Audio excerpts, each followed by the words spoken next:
नमस्कार मैत्रिणींनो, मी भारती देशमुख स्वागत करीत आहे आपल्या सर्वांचं भारतीय रेसिपी कॉर्नरमध्ये। भारतीय रेसिपी कॉर्नरमध्ये आज आपण बनवणार आहोत कैरीचं पन्ह किंवा आंब्याचं पन्ह सुद्धा तुम्ही याला म्हणू शकता।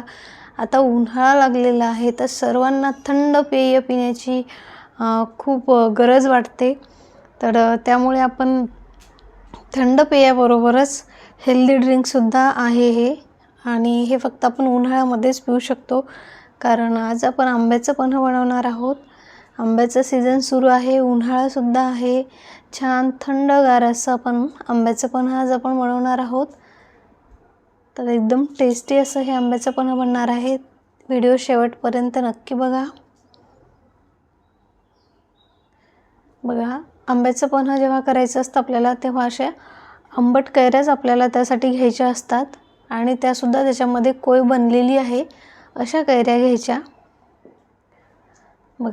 एकाच कैरीचा आपण पन्ह बनवणार आहोत। तर इथे मी कुकरमध्ये पाणी उकळायला ठेवलेलं आहे। छान पाणी उकळलेलं आहे, त्यामध्ये मी एक मोठी कैरी टाकलेली आहे, आणि कुकरचं झाकण लावून आपल्याला ह्याच्या 2 शिट्ट्या काढून घ्यायच्या आहे, म्हणजे आपला जो आंबा आहे तो छान शिजेल। याच्यामध्ये तुम्ही पातेल्यामध्ये सुद्धा टाकू शकता।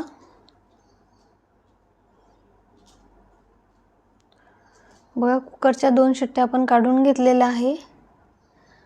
आपली जी कैरी आहे ती छान शिजलेली आहे। आता ही एका प्लेटमध्ये मी काढून घेतलेली आहे। याची वरची साल आपल्याला पूर्ण काढून घ्यायची आहे, आणि थंड करून ह्याचा पूर्ण गर एका मिक्सरच्या भांड्यामध्ये काढायचा आहे।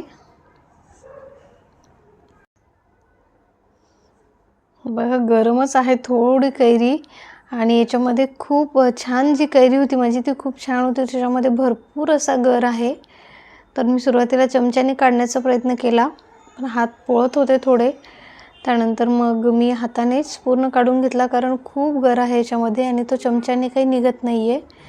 भरपूर गर याच्यामधून निघालेला आहे, बघू शकता। आणि जेवढा आपला आंब्याचा गर आहे एका वाटीमध्ये घ्यायचा, तो मोजायचा, आणि तेवढाच आपल्याला त्याच्यामध्ये गूळ टाकायचा आहे। तर अंदाजे माझा 1 वाटी हा आंब्याचा गर असेल, तर त्या हिशोबाने मी त्याच्यामध्ये 1 वाटी गूळ टाकलेला आहे। आता हे छान आपल्याला मिक्सरला फिरून घ्यायचं आहे।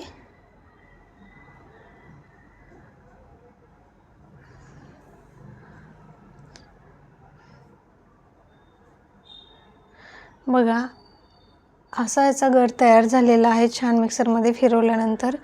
याच्यामध्ये तुम्ही काळी मिरी, जिरे पावडर, ओवा पावडर सुद्धा टाकू शकता तुम्ही तुमच्या आवडीनुसार। तसेच मीठ, काळे मीठ, पुदिन्याचे पानं।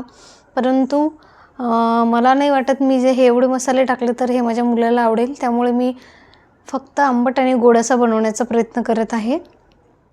आणि जर हवं असेल तर याचं जो पन्ह आहे ते बनवताना सुद्धा आपण पुदिन्याची पानं वगैरे टाकू शकतो। आता जो आपण पन्ह्याचा गर बनवलेला आहे गुळाने आंब्याचा, तो 2 चम्मच इथं ग्लासमध्ये मी घेतलेला आहे।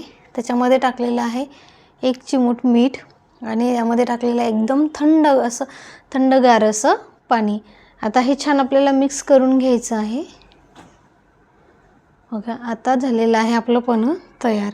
एकदम टेस्टी हेल्दी ड्रिंक असं तयार झालेलं आहे आपलं।